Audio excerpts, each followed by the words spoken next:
Sesta giornata nel girone B del campionato di Serie C femminile, è derby in via Vermigli con il Padova che ospita la Triestina, desiderosa anche di riscattare la bruciante sconfitta della settimana precedente nello scontro diretto in casa del Cortefranca. Sia Padova che Triestina sono appaiate a 7 punti, chi vince può rilanciarsi nelle zone alte della classifica e il Padova parte subito fortissimo perché dopo appena 20 secondi ruba questo pallone nella tre quarti campo, si invola a Gallinaro, è brava il portiere Alabardato a salvare sul corner successivo. Ancora Padova, Biasiolo di testa, il suo colpo di testa viene salvato sulla linea, poi il tiro di Costantini finisce a lato. È un ottimo Padova nei primi minuti, anche se rischia qualcosina su questo tiro di Paoletti parato bene da Donà, ma il Padova a furia di insistere passa dopo appena 9 minuti. C'è questa punizione di Stefanello che colpisce la traversa, è bravissima Gastaldin in area a segnare il tap-in vincente, così il Padova passa con pieno merito. Rivediamo questa bellissima punizione che si stampa sulla traversa, poi Gastaldin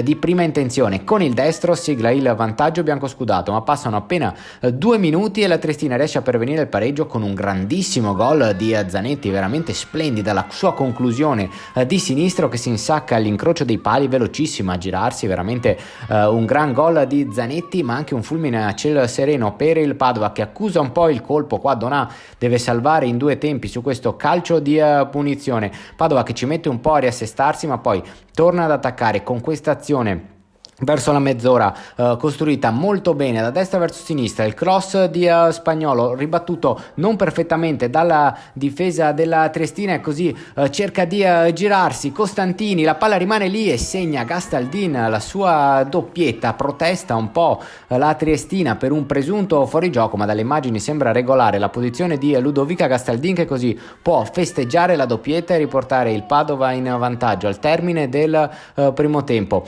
Nella ripresa il Padova gestisce la situazione, poi affonda il colpo dopo 20 minuti. Ancora Stefanello va all'1 contro 1 con l'avversaria, si porta il pallone sul destro, fa un'altra finta, poi lo mette al centro. Ancora la difesa della Triestina non è bravissima a liberare, così Anna Donà dopo una finta con il sinistro riesce a insaccare. Anna Donà che era subentrata nel finale del primo tempo trova il terzo gol che di fatto chiude la sfida. Il Padova ritorna alla vittoria, anche se con qualche brivido nel finale di gara. Più che altro le biancoscudate rischiano un pochino di farsi male da sole. Qua sbaglia l'uscita Martina Donà, ma è brava poi a recuperare la sfera. Finisce quindi 3-1, il Padova si riscatta ed è attesa adesso la trasferta in casa del Bressanone. Ai nostri microfoni nel post partita hanno commentato questa vittoria Ludovica Gastaldin, Elisa Biasiolo e mister Fabio Di Stasio.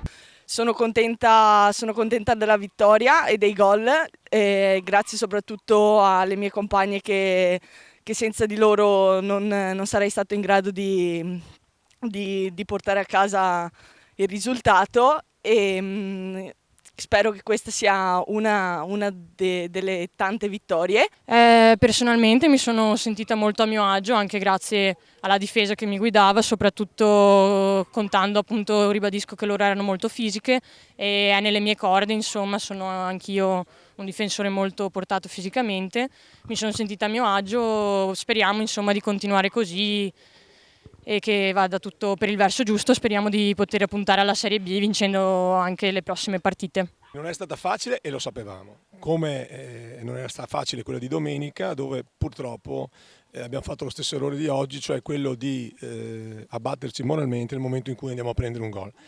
Le ragazze devono superare questa fase, questo momento di vuoto che si crea ogni qualvolta prendono un gol e reagire nella maniera dovuta, perché le qualità sia tecniche che fisiche le hanno e quindi grossi problemi non ne abbiamo, non ne abbiamo avuto neanche oggi. La partita comunque era stata preparata, cerchiamo di studiarla nel miglior modo possibile, poi insomma succedono delle cose, magari manca qualcuno in campo eccetera, o si fa male come è successo oggi, però alla fine insomma le ragazze sanno tutte esattamente quello che devono fare e come oggi poi alla fine insomma il risultato è stato positivo.